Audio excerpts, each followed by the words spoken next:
Kita lanjut bahas spoiler The Great Ruler episode 158. Oke lah, gak usah banyak meng, kita langsung masuk aja ke pembahasan.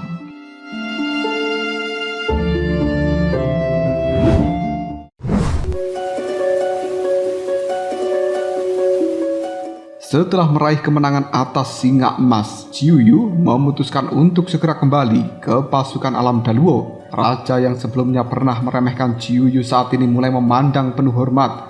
Mereka sekarang tahu jika kekuatan gadis itu sudah berada di atas mereka. Dan mungkin saat ini yang mampu menandingi hanyalah Raja Sura dan juga Raja Lisan. Tak ingin membuang banyak waktu, Mandala segera memerintahkan pada 4 raja yang tersisa untuk mencoba maju. Meskipun peluang untuk menang terlalu kecil, namun dirinya masih ingin tetap optimis jika salah satu dari mereka bisa meraih kemenangan.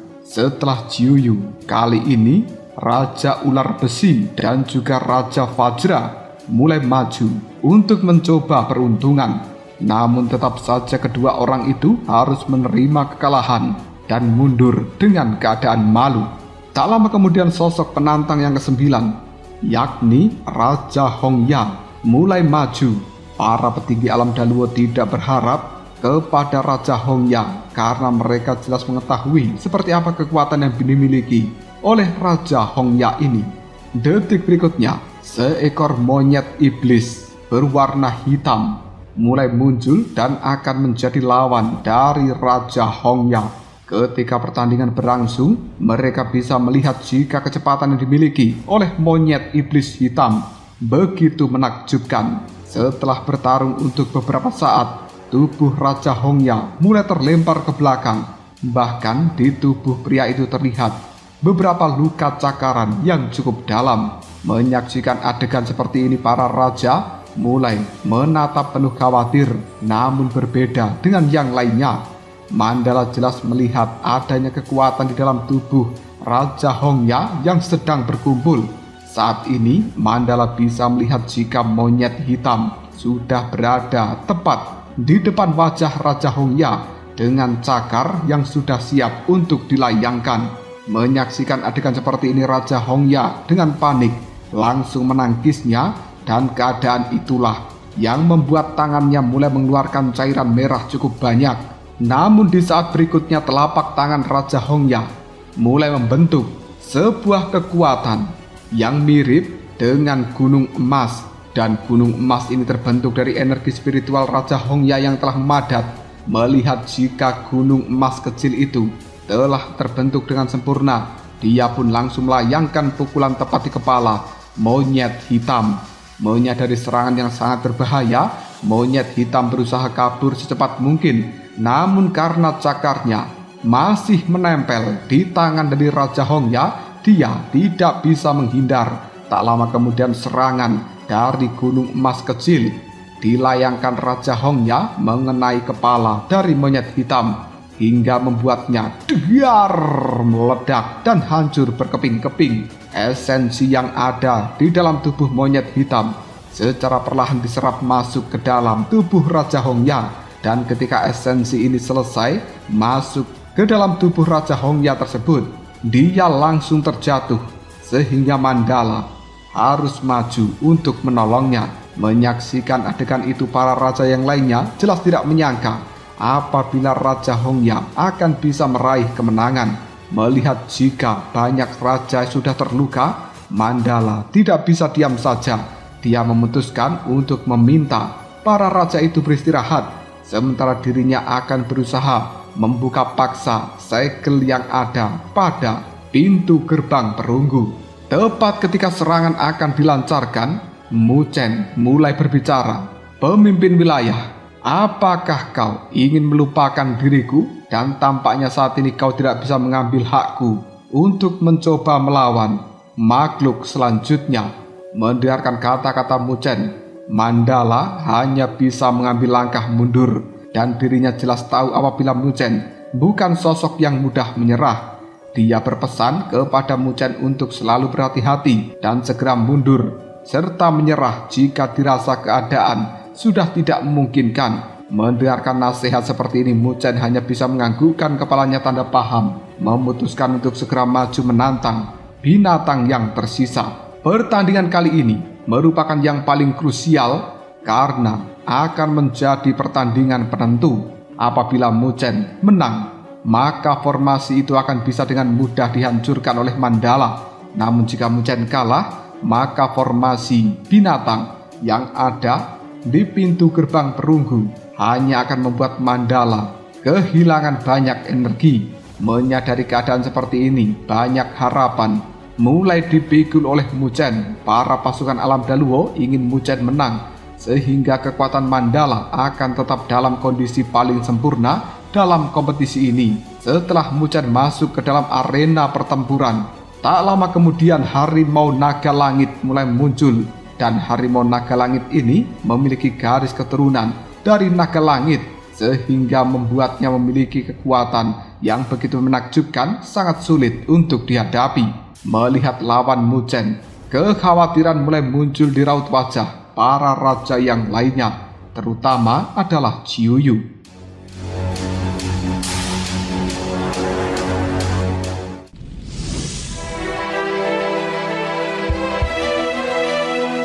Di sisi lain, harimau naga langit mulai mengaum dengan keras, membawa tekanan yang sangat kuat. Muchen ketika merasakan hal seperti ini tidak berani untuk meremehkannya sedikit pun.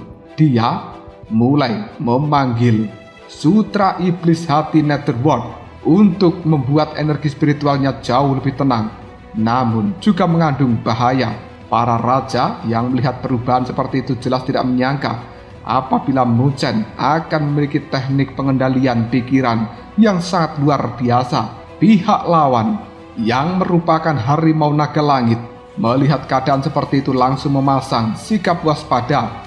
Tidak ingin terlalu berbaik hati, harimau naga langit mulai melaju ke depan Muchen untuk melancarkan serangan cakarnya. Muchen yang menyaksikan serangan cakar itu memilih untuk langsung mundur dan juga menghindar karena ingin memanfaatkan kondisi yang ada. Muchen mulai mengeluarkan 2 jari yang mengandung energi spiritual untuk dilayangkan pada tenggorokan harimau naga langit. Melihat serangan seperti ini, hewan itu pun langsung menarik cakarnya untuk menangkis serangan dari Muchen yang datang. Muchen kemudian mengeluarkan tombak untuk dilayangkan ke arah yang berbeda. Namun dengan cepat cakar harimau naga langit juga langsung meraih pergelangan tangannya. Dengan kibasan tangan itu, Muchen berhasil melepaskan cengkeraman yang ada, dan dia pun memutuskan untuk segera memanggil pilar iblis hitam agar gelombang energi yang ada langsung menyelimuti tubuh dari hewan di hadapannya. Melihat serangan yang hampir tiba, hewan itu langsung mengandalkan kekuatan dari tanduknya untuk berbenturan langsung dengan kekuatan pilar iblis hitam milik seorang Muchen. Tabrakan yang begitu kuat mulai membuat Muchen terlempar ke belakang. Keadaan dari pemuda itu cukup memprihatinkan karena cairan merah terus menetes dari telapak tangannya. Melihat hal seperti ini, kekhawatiran jauh lebih kuat daripada sebelumnya. Dalam pertarungan singkat, mereka sudah bisa melihat jika Muchen menderita kerugian. Ketika pikiran dari orang-orang berkecamuk, pilar iblis hitam yang ada di tangan Muchen kembali melayangkan serangan. Melihat hal seperti ini, tangan dari harimau naga langit segera merebut pilar iblis hitam di tangan Muchen dan mulai untuk menghancurkannya. Muchen yang tahu akan hal itu langsung pergi ke belakang tubuh dari hewan ini. Dia sudah bersiap untuk menggunakan teknik 9 naga 9 gajah. Teknik ini secara cepat langsung memperlihatkan 4 gajah 4 naga yang sudah dipadatkan. Tak lama kemudian lautan agung di belakang tubuh Muchen kembali bergejolak hingga mengembun menjadi 1 naga 1 gajah. Dan kali ini Muchen memiliki total 5 gajah 5 naga. Dirinya yakin dengan serangan seperti ini, bahkan makhluk yang berada di tingkat ke-6 tidak akan pernah bisa selamat. Auman demi auman mulai terdengar silih berganti. 5 naga dan juga 5 gajah yang ada melepaskan kekuatan luar biasa, dan itu tidak bisa diragukan. Tanpa basa-basi, Muchen membentuk segel baru di tangannya, membuka teknik roda naga dan gajah. Setelah segel itu berhasil diaktifkan, 5 gajah dan juga 5 naga mulai bergabung satu sama lain dan kemudian berubah menjadi roda yang memancarkan cahaya luar biasa. Mereka pun langsung mengeluarkan getaran yang cukup hebat. Roda, naga, dan gajah berputar dengan sangat cepat, mengeluarkan fluktuasi yang luar biasa, membuat harimau naga langit hanya bisa menyipitkan matanya dengan penuh kewaspadaan. Menyaksikan serangan yang ada, harimau naga langit mulai terlihat sedikit panik. Dia memutuskan untuk membuka mulutnya lebar-lebar, mengumpulkan seluruh energi di dalam mulutnya itu demi bisa melayangkan kekuatan gelombang suara yang dahsyat. Suara ini pada akhirnya mulai bertabrakan dengan roda, naga, dan gajah yang telah dibentuk Muchen. Dan kemudian, pung! Saking kuatnya tabrakan itu, bahkan membuat lantai dari arena pertempuran mengalami sebuah retakan. Tubuh dari kedua orang itu yang tengah bertempur kali ini terlempar ke belakang.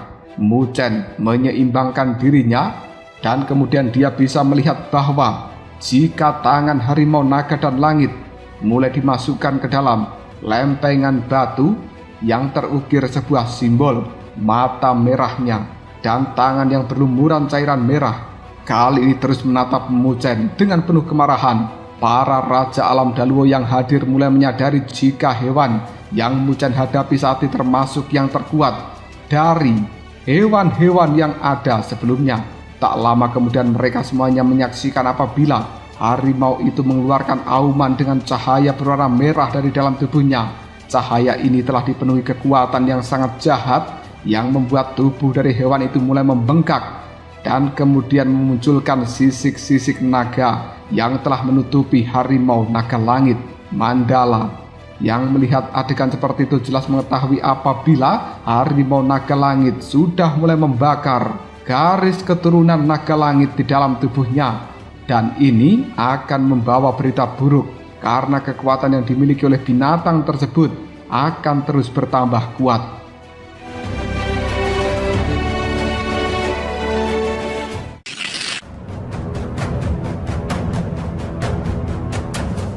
Harimau naga langit tidak ingin memberikan kesempatan bagi Muchen untuk melayangkan serangan kembali. Tanpa ragu lagi, harimau naga langit melancarkan sebuah serangan yang langsung menyelimuti tubuh dari Muchen. Tangan harimau naga langit yang dipenuhi dengan cakar tajam kini akan menghantam kepala Muchen dengan brutal. Menerima serangan seperti itu, keadaan Muchen tidak bisa dikatakan baik-baik saja karena dia sudah menderita luka dan kemunduran yang cukup fatal. Hewan ini bahkan tidak membiarkan Muchen bernafas dan mulai kembali melayangkan serangan yang jauh lebih banyak. Menyadari serangan yang ada, Muchen jelas tahu jika kekuatan yang ada akan jauh lebih besar karena hewan itu sudah membakar garis keturunan naga langit. Namun Muchen juga yakin jika kekuatan ini pasti tidak akan bisa bertahan lama karena memiliki periode waktu tertentu yang mungkin akan habis. Muchen pun kembali memikirkan cara agar energi itu bisa dengan cepat terbakar dan melemah sehingga dirinya bisa segera mengalahkan harimau naga langit.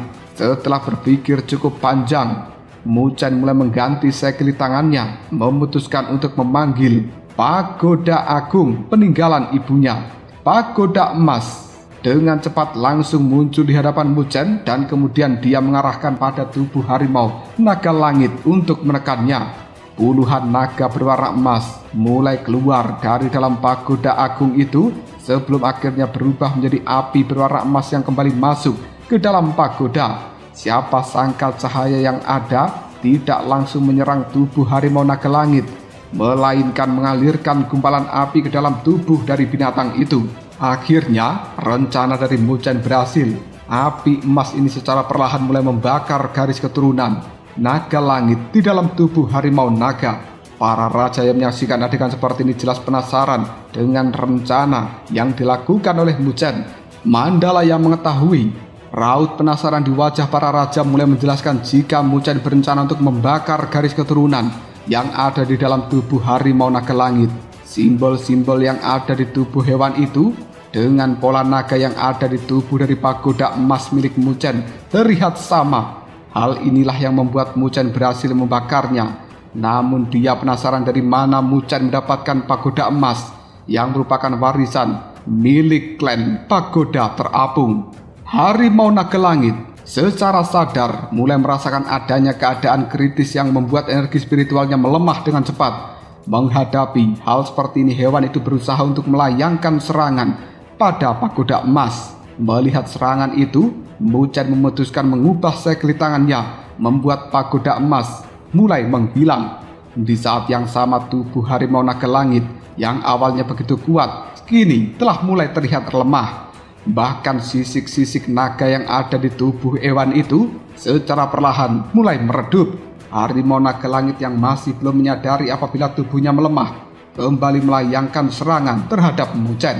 Menyaksikan hal seperti ini, Muchen tidak takut sedikit pun, karena dirinya mengetahui apabila kekuatan yang dimiliki oleh Harimau Naga Langit bukan lagi sebuah ancaman. Tak ingin mengulur banyak waktu, Muchen langsung melayangkan serangan balik, membuat tubuh dari Naga Langit langsung degar meledak dengan keras, berubah menjadi titik-titik cahaya keemasan. Itu adalah esensi dari Harimau Naga Langit yang kemudian langsung mengalir ke dalam tubuh Muchen. Menyaksikan adegan seperti ini, Muchen bisa merasakan apabila kekuatan di dalam tubuhnya meningkat dengan begitu pesat. Dengan kemenangan Muchen, pada akhirnya 4 segel sudah berhasil dilelehkan. Mandala yang menyadari hal seperti ini mulai berkata, "Terima kasih untuk kerja keras kalian semuanya. Aku berjanji akan memberikan hadiah setelah perang perburuan besar ini berakhir. Dan saat ini, serahkan sisanya pada diriku. Aku akan berusaha untuk membuka sisa segel yang ada." Tanpa basa-basi lagi, Mandala mulai membawa pilar yang ada di aula utama ini untuk meruntuhkan gerbang perunggu yang ada di depan sana.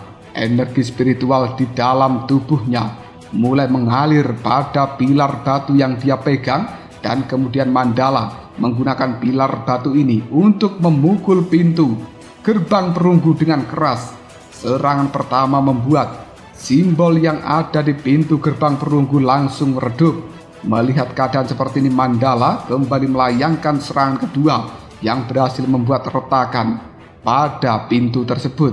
Pada serangan ketiga, akhirnya dar, pintu gerbang perunggu berhasil dihancurkan sehingga mereka semuanya bisa masuk ke dalam sana. Setelah pintu gerbang perunggu terbuka, mereka bisa melihat adanya aliran hitam yang datang, dan bahkan di dalam tempat itu ada bayangan hitam yang tidak terhitung jumlahnya. Melihat seluruh bayangan hitam ini, Muchen yakin jika energi yang dimiliki bayangan-bayangan hitam jauh lebih kuat daripada para binatang yang telah mereka lawan sebelumnya. Bahkan Muchen juga mulai mendengar adanya suara yang cukup aneh dari dalam ruang tersebut. Saat diamati lebih dekat, bayangan hitam itu mulai bertarung satu sama lain, sehingga gelombang energi yang ada terpancar dari seluruh sudut ruangan.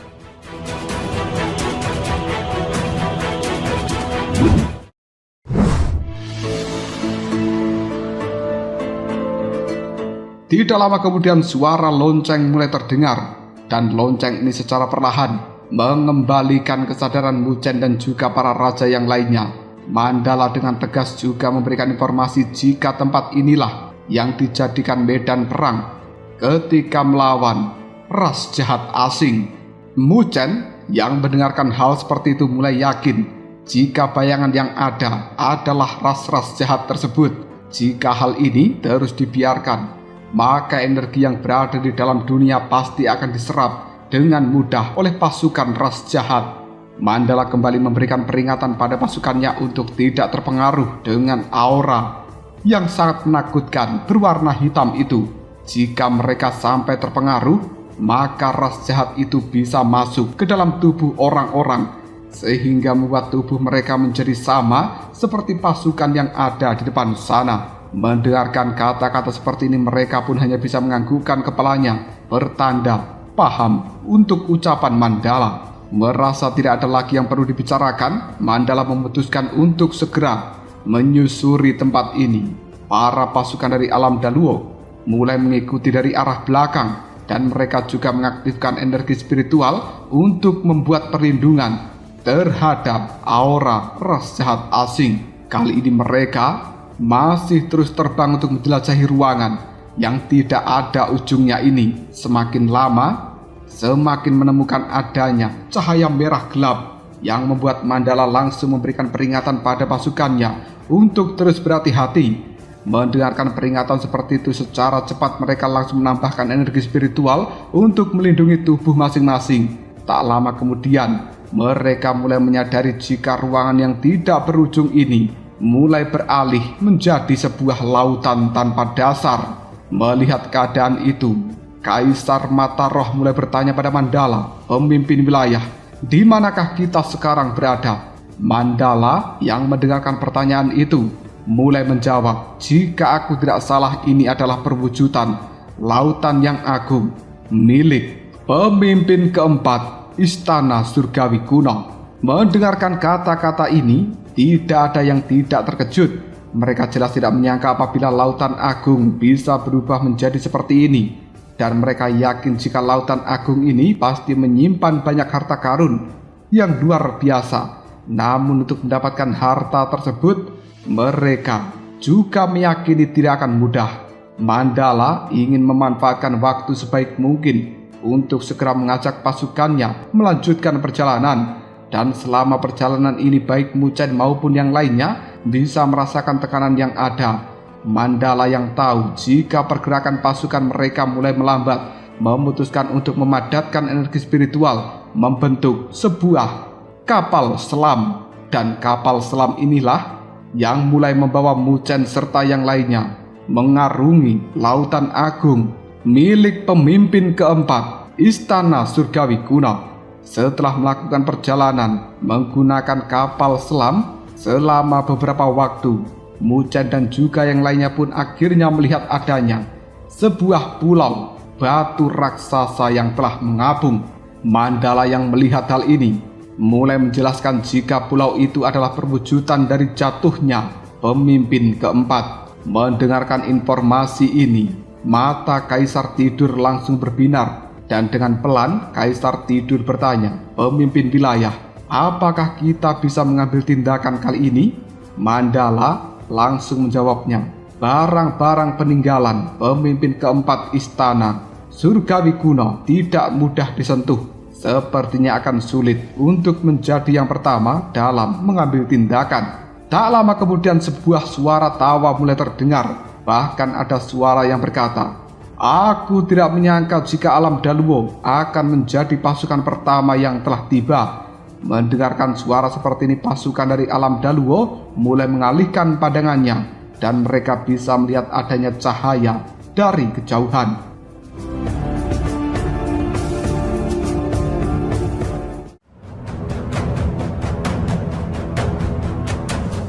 Lalu apakah yang akan terjadi selanjutnya? Siapa orang yang berbicara itu? Apakah orang tersebut adalah salah satu musuh dari Alam Daluo? Jika kalian penasaran, tunggu aja jawabannya di next video. Ngobrol Sob.